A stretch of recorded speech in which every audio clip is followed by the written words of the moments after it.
Big day at the fairgrounds, and I'm joined by the voice there, John Dooley.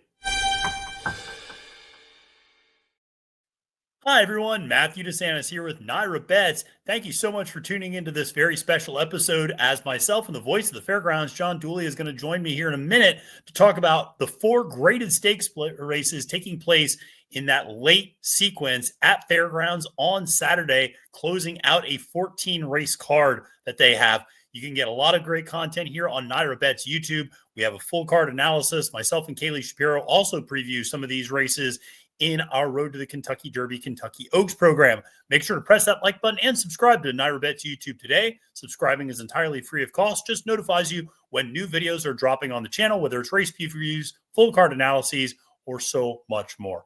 Well, like I said, I want to bring on my very special guest today, which is the voice of the fairgrounds, voice of Horseshoe Indianapolis, John Dooley. John, you're not just the voice, you're also part-time weatherman, I think, down there at the fairgrounds. And fingers crossed, at least, it looks like we might have a little bit better weather than we had on Lecomte Day.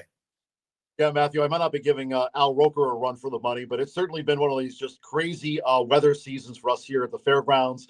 The 153rd Thoroughbred season, we're past halfway, of course. We're getting close to Risen Star weekend and then Louisiana Derby weekend, which will wrap up the 2024-2025 race meet. But it seems like a few weeks ago, we were talking about nearly a foot of snow, which was historic here. Snow in New Orleans. We were talking about that around the Lecomte Stakes time. Now we're getting close to the Risen Star. We've had temperatures this week, record 80 degrees. Then we've been back down with a wind chill around the 40s and now back in the mid 50s, a lot of wind here, but fast and firm so far during Louisiana Derby preview week. And hopefully, I mean, the forecast for Saturday's big card, I mean, it's off and on. Hopefully we'll get fast and firm. We can use a big day here at the track. Absolutely. It's a big day, 14 races. And by the way, for folks who have not looked at it yet, the undercard is absolutely stacked with maiden races. And just some really exciting runners. Cherie DeVoe's got a couple of interesting horses, including the Half to Vava making her debut. So a lot of exciting horses there on the undercard. It's going to be a lot of fun. And yeah, just can't wait for you. You're going to have your work cut out for you. Your voice might be lost by the time you're done with the Risen Star with all those races. We look forward to those big race car days, but you talk about those maidens, you just never know who might pop up. I mean, granted, it's Risen Star Stakes weekend. We still have the Louisiana Derby ahead. And of course, if a 3-year-old really impresses connections, you never know with the bluegrass and other big stake races on the road to the 151st Kentucky Derby still, on the horizon, even after this fairgrounds meet. You never just, you're never sure who might pop up. In fact, yesterday we had the full brother to Mandaloon, the adjudicated winner, Scorpius, for Judd Mont and Brad Cox. Kind of bobbled coming out of the starting gate and then seemed not interested at all. But he's got some big shoes to fill with his older brother there, Mandaloon. But love the undercard here. And we've got, a 50-cent late pick 5. They're expecting about $1 million pool. That'll start on the Albert M. Stoll Memorial. And it's so important that race is carded for the turf. You got 14 in the body, 2 also eligibles with a big expected pool. Hopefully we'll have a firm Stolson turf course for the big day on Saturday with 14 races, as you mentioned. Yeah, well, my money is definitely going to be in that pool. I can't wait to play that late pick 5. That's going to be a really fun sequence. And like you said, the Alstall Memorial is that's a great race to kick it off too, because that's a wide open field. I think you can absolutely catch a price. There's a couple of really big prices in that field. Trufani, I think a horse like even Ken McPeak's got a 30-1 long shot that I'm a little bit interested. That's cross entered in Oaklawn in that race as well. So anyway. But let's dive into the 4 graded stakes races on the card, which close out the pick 4 on the card. And we'll start with the Mineshaft Stakes going a mile and a 16th. And I feel like this race is representative of some other things on the card, which is the return of a big named horse. And you see the return of Catching Freedom in here for Brad Cox, of course, the winner of the Louisiana Derby, and had a kind of a sneaky good trip in that Risen Star, I remember, last year before winning the Louisiana Derby, then goes on to finish 4th in the Kentucky Derby, 3rd in the Preakness, disappoints in the Ohio Derby and has not been seen since, now returns. But you have a really nice group of competitors here, Batten Down, Hall of Fame, Tuscan Sky, even the Diodoro horse on the outside, who I'm not even going to try to pronounce, and I wish you good luck with it. I think it's a really interesting card and a really interesting race in this one.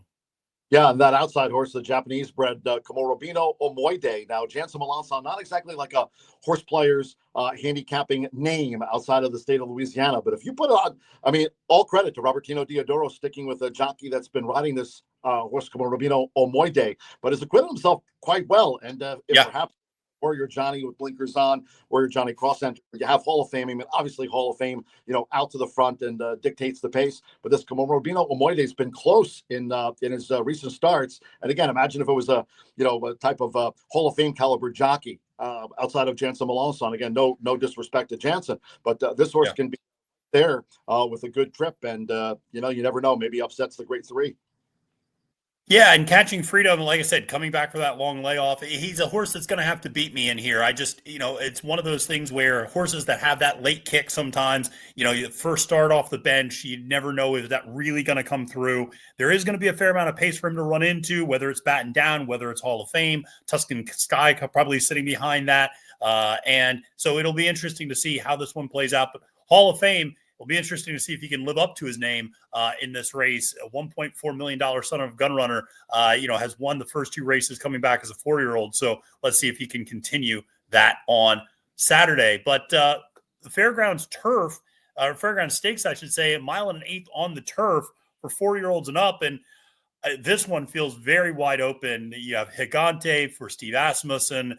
The Mike Maker horse, What Say Thee, has really kind of come on over these last couple of races. And you have a horse like Dean Martini, who I think is, obviously a big price. Who's going to be up front. I'd rather be Blessed for Chris Hartman. Taking Candy. I mean, Cherie DeVaux's got so many good horses on this card, it feels like, on Saturday. So interested in your thoughts on this one as you looked at the Fairground Stakes. Well, also want to mention the season that, by the way, I'm just really clicking on it really fast here. Jose Ortiz is having 64 wins. He really, since we kicked off the meet the Friday before Thanksgiving, it's been Jose up the table and really hasn't looked back since. 64. Jared Flubberry's second with 36. So considering that margin, it's a pretty big one. We've had bigger margins in the past. Laurent Giroux put up a pretty big number a few seasons ago. James Graham, a 4-time title holder, has won over 100 races during the course of the season. But Jose Ortiz has just been tearing up since we kicked off the meet. And it seems like if it's a Saturday here at the Fairgrounds, especially this meet, it's been a Sabado Gigante for the Hall of Famer Steve Asmussen. I love this horse.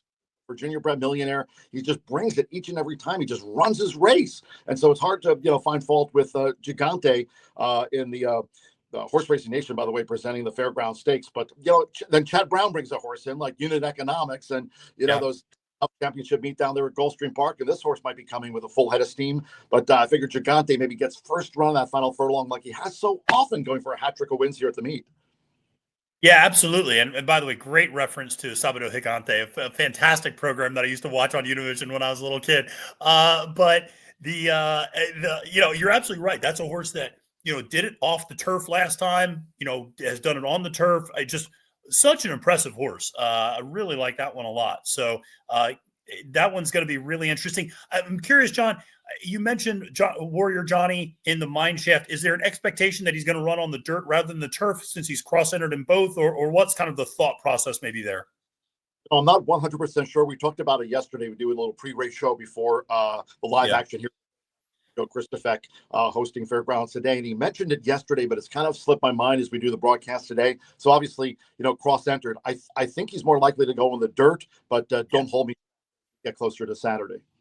Yeah, absolutely. So that one's going to be fun. But let's get to the big 50-point prep races for the Kentucky Oaks and the Kentucky Derby. We'll start with the Rachel Alexandra for the Kentucky Oaks. And this one is going 1.16 miles for 3-year-old fillies. John, you know this as well as I do. This has been an incredibly productive circuit for the Kentucky Oaks. You've seen so many good fillies coming out of these races at Fairgrounds and then going on to huge campaigns, whether it was Pretty Mischievous a couple of years ago or going on before that. Obviously, a significant scratch with Ballerina Doro for Chad Brown, scratching out of this race with a little bit of a fever. It's going to mean that Good Cheer is probably going to be even a shorter price than she already is on the morning line.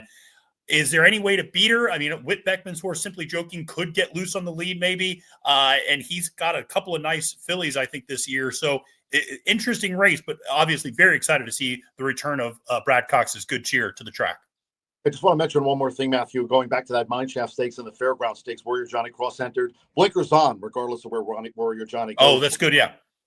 hour. So just keep that in mind when handicapping, especially if there's a lone speed. Speaking of lone speed, I mean, simply joking. Yeah, Whit Beckman, her laugh. Having won the Untappable Stakes, the Gun Runner Stakes, and the Untappable, kind of those juvenile stakes races here in December, added to just kind of enhance the program here on the road to the Louisiana Derby, Fairgrounds Oaks, and ultimately the Longines Kentucky Oaks, and of course this year the 151st Kentucky Derby. But I'm simply joking. She just did it so easily.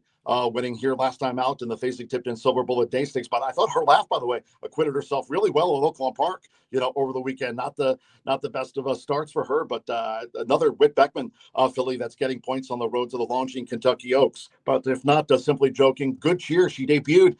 By the way, you talk about Brad Cox. I mean, what the depth of his bench, whether it's boys, Good Cheer. Here's a horse for Godolphin that debuted at Horseshoe Indianapolis. So called this horse's debut with German Terraza, and Good Cheer looked good then, and went on to, of course, then win the next three there under the Twin Spires, where, of course, the Longines Kentucky Oaks will be run. But you mentioned not only Brad Cox, but Brendan Walsh, pretty mischievous, having come through here on the road to the Longines Kentucky Oaks. I think it's been something like, over 30% of the fillies that have run here in New Orleans, whether winning the Rachel Alexandra or going or running in it, have gone on. Yeah. Win the Kentucky Oaks. So it's just an incredible percentage. So certainly a grade 1 in my mind, a grade 2 on paper, but simply joking out to the front. And, Good Cheer certainly be, have simply joking in her crosshairs. Yeah, it'll be interesting to see if Good Cheer can kind of continue to move forward as a 3-year-old. We saw her obviously so impressive as a juvenile, but we've seen now that 86 buyer speed figure the last 3 times out. So can she move forward? Obviously, every expectation that she has that ability. And now she kind of takes over because, of course, Immersive, who was another Brad Cox horse, the champion 2-year-old filly, is on the bench for a little while with a little bit of an injury setback. But Good Cheer and Muhima now move up as the number 1 and 2 fillies for Cox, who, again, has just an incredibly deep barn of contenders this year. So going to be really interesting to see. It might be a short field, but if you think you can beat Good Cheer, you're going to get a very good price on anybody else because she is going to be your odds-on favorite in all likelihood come post time. I thought Anonima ran a terrific race here last time out, but Brian Hernandez Jr., Kenny McPeak, of course, the team with Horse of the Year, Torpedo Anna, and, of course, her terrific campaign in 2024. And, of course, the connections of Mystic Dan, winner of the 150th Kentucky Derby. But Anonima, you get Jose Ortiz. Again, nobody riding better here this meet than him. Although Thursday and Friday, Jose Ortiz serving a 2-day suspension. So he'll be back in action on Saturday. The entries the last couple of days, the leading jockey with 64 wins here this meet, again, well ahead of Jared Ludberry with 36. So Jose Ortiz will be back in action on Saturday because some people might be wondering, hey, where's Jose been? Thursday and Friday, he had to serve a 2-day suspension. Well, if he's anything like his brother, when he comes back from suspension, watch out, because that's usually when Irad wins about 7 races and just serves notice. Yeah, I'm back. And Jose, I know, is cut from a little bit of a different cloth than his brother, but I think they both have that same sort of mentality. I'll just very quickly mention a horse that is a little bit of a price in here. Bless the Broken for Will Walden. I thought ran a pretty good race and was one of the only fillies to really be making up ground on Simply Joking that last time out. Again, might have moved forward because of a wet track that day. If there is a little bit of moisture tomorrow, maybe another one to consider. But at 12-1, at least, a horse that showed that she can hang with a horse like Simply Joking when she got things her own way up front. And I thought, 12-1, more of maybe an exotic play, exactas, trifectas, sort of a thing, but an interesting horse at a little bit of a price. Yeah, and by the way, Axel Concepcion this year, of course, congratulations to the Asmussen family, Eclipse Award-winning apprentice for, Steve and his son, of course, Keith and Eric, jockeys, and terrific Eclipse Award won for the Asmussen family. But Axel Concepcion, a past winner, or he's one of the top apprentices back in his bug days, now a journeyman jockey. And this is his first full season riding down here at the fairgrounds. And he's certainly taken the most of his opportunities, and he picks this one up for Will Walden, mentioning Bless the Broken, but also like Anonima, figuring to, close into that pace that Simply Joking will be setting in the Rachel Alexandra. Absolutely. Well, let's head to the headliner, and it is quite a doozy. We got the Risen Star going 1 mile and an eighth, the first of the 50-point prep races. And pretty much the way this works lately, John, if you win one of these 50-point preps, you're in the starting gate of the Kentucky Derby, the way it works. So the winner here, they pretty much so cash their ticket to the 151st Kentucky Derby at Churchill Downs come the first Saturday in May. Now, news did come out late Thursday night of a significant scratch in this race. Number 2, Jonathan's Way, for trainer Phil Bauer, will scratch out of this race. There was some talk of a low blood count that Bauer indicated. Hopefully that horse kind of gets back right and we see this horse back on the track sooner. But the big news, of course, is the return of East Avenue, who was so impressive in those first two victories and then disappointed in the Breeders' Cup Juvenile. But I think you had plenty of excuses there. The gates popped open really fast. He stumbled out from that inside rail and just that race was over before it started for him in a lot of ways. But Brendan, I know, has been very, very high on this horse. The horse has phenomenal pedigree. The dam is a half Dakota's wish. The horse looks like a monster working out in the morning. It's going to be tough to get around, but you got 12 other horses or now 11 other horses to try to beat him. Interested in your thoughts on this one and whether you think East Avenue just is that much of the class of the field or maybe if there's some other interesting alternatives. Yeah, the thing about East Avenue, and obviously even talking to the connections, I've known Brendan for quite a long time, his assistant Paul Madden. I mean, obviously the target being the 151st Kentucky Derby, but by all accounts, I mean, you go back and even watch those, with the works and Bruno DiGiulio and the team here at Fairgrounds that provide those type of insights and videos so you can check out workouts in the morning for yourself. But East Avenue has just been an absolute beast here in the morning, just, continues to look the part going forward. But as you mentioned, I mean, it's his first run of 2025 with the ultimate target being, getting into the starting gate at Churchill Downs on the first Saturday in May. But it's the championship series, a lot of points on the line. You quit yourself well or you win here on Saturday in the Original Star Stakes, and you're pretty much getting into the starting gate. And obviously that's the target for Brendan and Godolphin with East Avenue. I remember when this horse debuted at Ellis Park, so much buzz generated about this East Avenue, and he certainly lived up to the hype. And then winning at Keeneland in the fall before that Breeders' Cup Juvenile, and a lot of people putting a line through that. But I got to admit, Matthew, Built has impressed me here. There was talk with Wayne Catalano. I mean, it's a great story. Wayne, back in his Chicagoland days, absolutely, the king of former Arlington Park, although Richard Hazelton, in fact, the all-time winningest trainer there at Arlington. But Wayne is right up there, second all-time up there at the former Chicago track. But New Orleans native, a lot of people rooting for the Catman. And he's got this built. I mean, ran well in the Gunrunner Stakes, and then of course came back last time out, and I thought he acquitted himself really, really well in the Lecompte Disco Time. Came with that bold sweep from downtown to win it under Florent Giroux. But I thought Built is a horse they were talking about maybe not running in the Risen Star Stakes, but they know the points on the line here can pretty much solidify their opportunity to run in the 151st Kentucky Derby. I would not discount Built. Jared Flubberry, certainly a talented jockey, but you got to change. I think it's Luis Saez riding for the Catman on Saturday. So I would give a big look to Built if East Avenue obviously is working into form, his best form for the first Saturday in May. Yeah, that's so interesting about Built because I think that's a horse and there's a few horses like this in the field where there's one big speed figure with this horse. And obviously that was in that Gun Runner running the 92 Beyer speed figure. And then you saw a little bit of a regression in that Lecompte. But I'll be honest, that Lecompte still really impressed me. At the track, you were there that day. That was a wet track. Obviously, things were slowing down, they were saying, as it was going on. So, that was one of those things. And also, he showed a new dimension, being able to come from off the pace, pass some horses. I didn't hate that effort at all. And I kind of ignored the Beyer speed figure a little bit there. And he is a very nice horse at 5-1. Yeah, and again, the only horse Innovator set the pace for the coach. Yeah. And of course, Wayne's got the rail horse with Keith Asmussen riding, of course. So American Promise Innovator set the pace back there in the Lecompte Stakes. But, again, Wayne Catalano, this Built had a lot of different things to overcome. Coming off that, is he a one-dimensional speed horse? Okay, how's he going to do in the Lecompte? Overcomes an outside, overcomes an off track, overcomes running under the Saturday night lights. I thought he did a lot. And again, a horse that's showing promise and showing more ability with each and every start. So certainly I'll give him a big chance on Saturday. Yeah, absolutely. You mentioned American Promise too. That's an interesting horse as well. Obviously broke its maiden two back at Oaklawn over a wet track and ran that really big 95 Beyer speed figure. I thought it had a tough trip in the Southwest last time out. And, now Keith Asmussen hops aboard the inside rail. You'd imagine they're going to send. But this one, you start looking back through the running lines. While it took him a while to break his maiden, he's been running against some very, very good competition, whether it's Chancellor McPatrick, whether it's horses like Kalahari Dream, who's actually running on the undercard, Burnham Square, who won the Holy Bull, Monet's Magic, Render Judgment. I mean, these are nice horses that he's been running up against. So, I think at 12-1, he's an interesting horse. Certainly Todd Pletcher has a horse like Vassimo, who's at 8-1, who's, again, kind of stepping up, has done the two turns. Going to be interesting to see how he continues to progress. And then a horse that I don't know, I can't get around for some reason, is Septarian, who's coming out of maybe the least productive race, which is the Mucho Macho Man, as we saw the top two run back so poorly from that race, Guns Loaded and Treaty of Rome in the Holy Bull and Sam F. Davis. But, you don't see Chad Brown enter horses just for fun in races like the Risen Star. Flavian Pratt up, blinkers on, coming into this race with 2 bullet workouts.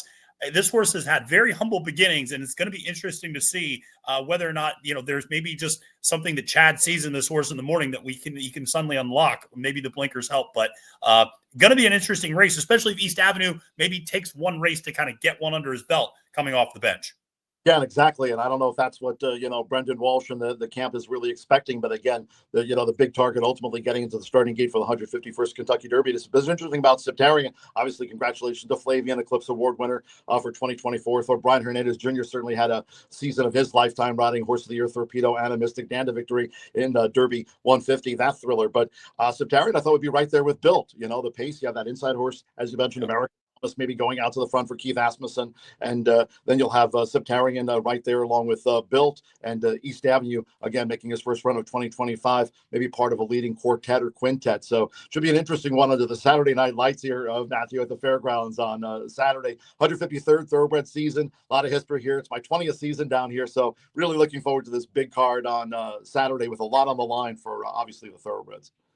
Absolutely. And just want to remind everybody again to make sure to play the great card that we have on Saturday at Fairgrounds, whether that's that late pick 5, whether it's the early pick 5, whether it's the middle pick 5. I mean, there's all sorts of pick 5s that we got, pick 4s, pick 3s. And so it's a lot of fun. Like I said, a lot of great maiden races to start things off. I think you can catch some really big prices potentially. But John, you still got a lot more racing to go until things wind up with the Louisiana Derby.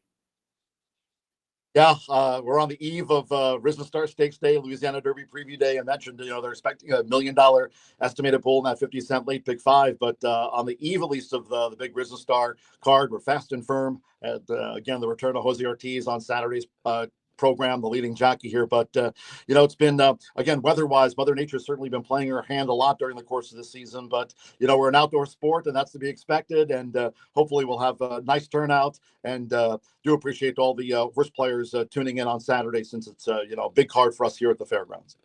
Absolutely. Well, listen, last Saturday, I had a great day in New Orleans because my Philadelphia Eagles won the Super Bowl. So I'm hoping for another great weekend in New Orleans, and we'll hopefully catch some tickets here in the Risen Star Day and Louisiana Preview Day card at Fairgrounds. So, John, thank you so much again for joining me today. Really appreciate it.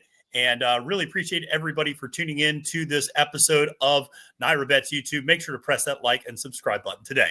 For John Dooley, my name is Matthew DeSantis, wishing you a great and prosperous day of the races, and reminding you, friends, it's now post time.